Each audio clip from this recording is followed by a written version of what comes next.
Господи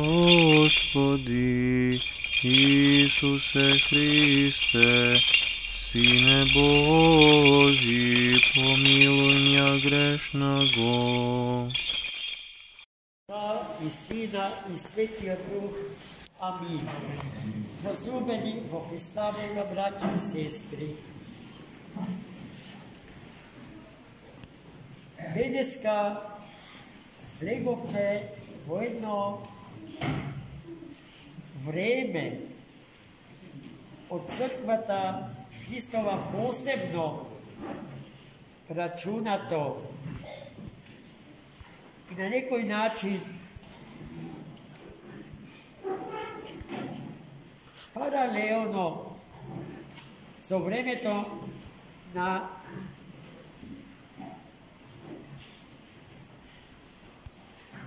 годишниот литургиски циклус. Времето за кој што зборувам е времето на пасхалниот литургиски циклус. И тој циклус, како што земјата се врти околу себе самата, а потоа околу сонцето, а месечината пак се движи околу земјата.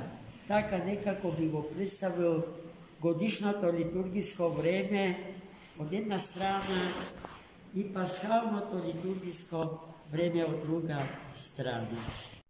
И двете времења се движат кон вечноста и дивната смисла е во можноста да се овечнат и да се преточат во времето на незалезниот 8 ден од Царството Небесно. Но денеска ставаме почеток на пасхалното литургиско време и ние, членовите на Светата Црква Божја, денеска тоа го почувствувавме силно, бидејќи во употреба влезе и така наречениот посен трио. А посниот триот почува со богослужбата напишана за денешниот ден, за неделата за Митарот и Фарисеј. Оваа недела, ако судиме според постот, дури и нема пост. Во оваа недела не се пусти ниту во среда, ниту во петок. Но на што денешната недела не подоцна?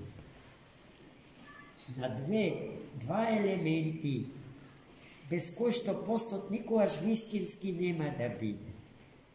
Едниот од нив е смирението, а другиот молитва. Но, како и секогаш,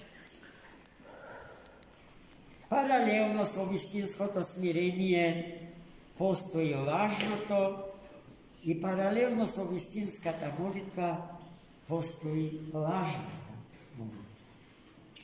И тука треба да се внимава добро. Со какво смирение сме се украсиле или, не дај Боже, изгнасиле?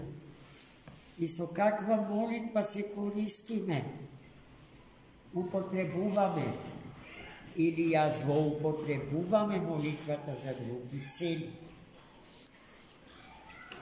Денешното евангелско четиво, браќи и сестри, ги одговори токму тие прашања.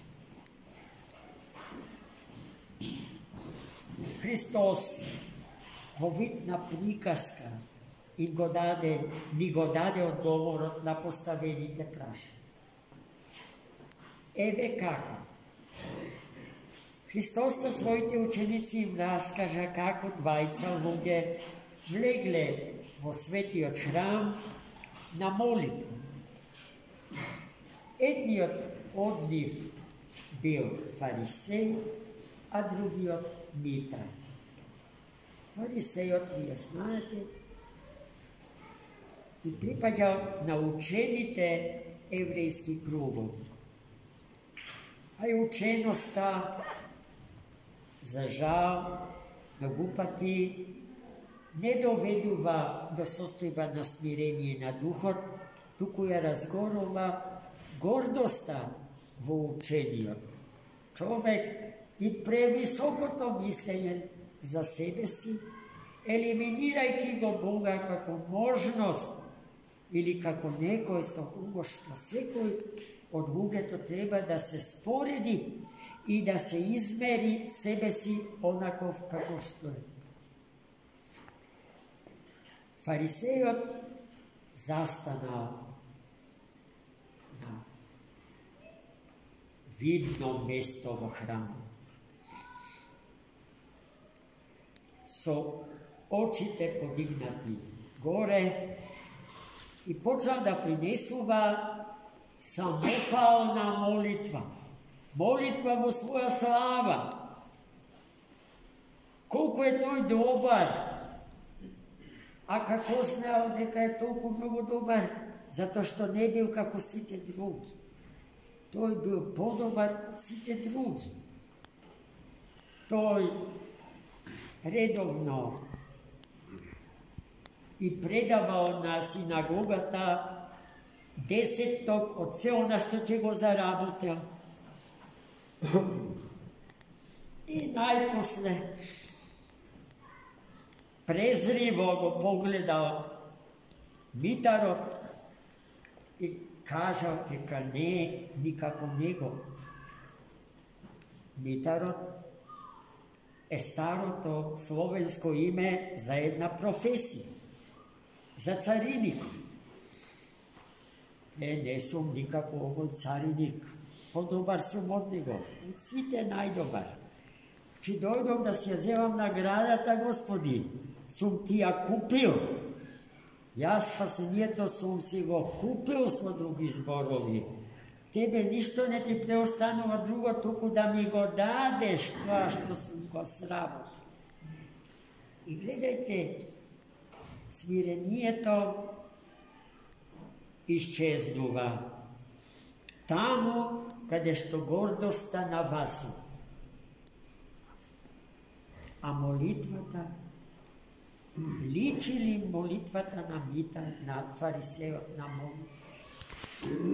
Или на себе фалење, на глорификација на собствената личност? Митарот застанал некое скриено место од храмот и почнал разговор со Бога така што Христос вели немал смелост да ги подигне очите и да погледна кон небото. Туку се удирал со рацете во гради, барајќи прошка од Господа за сите согрешенија. Господи, прости ми мен грешниот. Тоа е суштината на секоја молитва, особено на така наречената Исусова или кратка и сихастичка молитва. Таа навистина е кратка. Пократка не може да биде, освен Господи помилуј.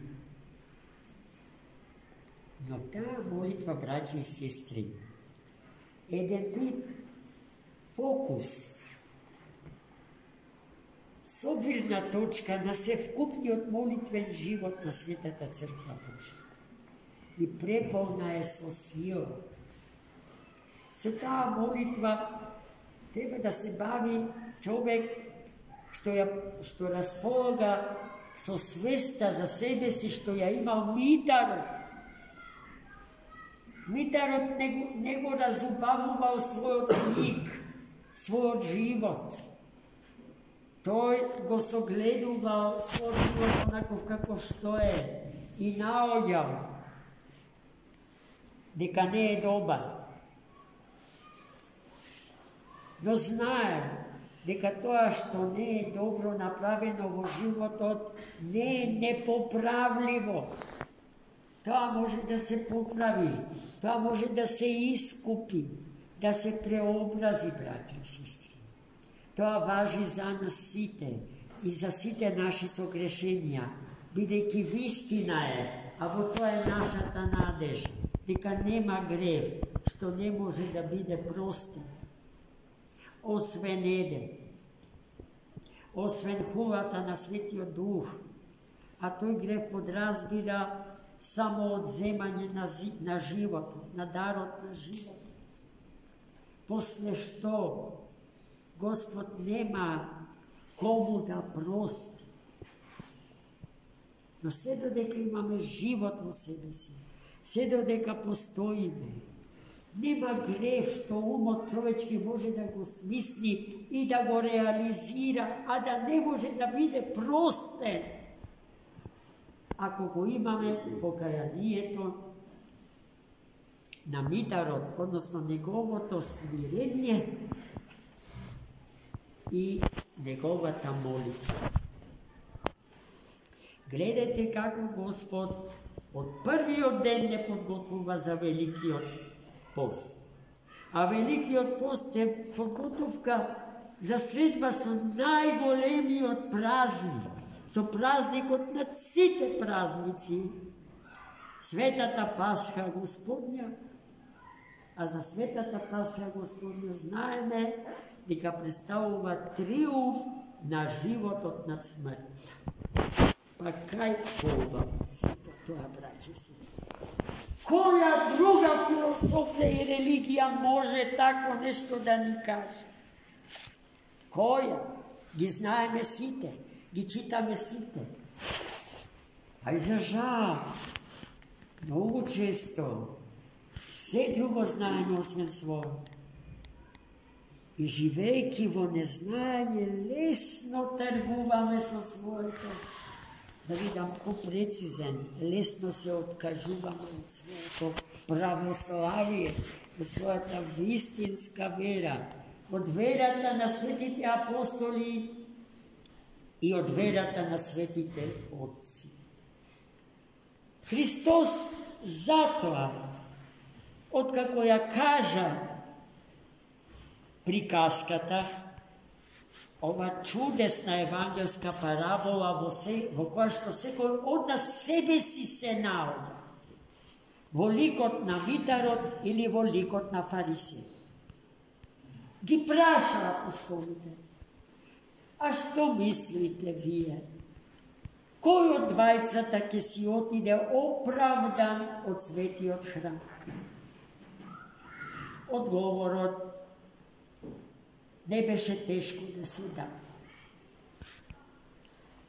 Митар, браќи и сестри, че тоа е патот по кој што треба да се движиме. Тој воопшто лесен не е, ама е благословен. Води во живот и во радост. А патот по кој што се движи фарисејот, патот на гордоста и лажната молитва, е убиствен, поточно самоубиствен пат. Тоа е пат на кратки патеки.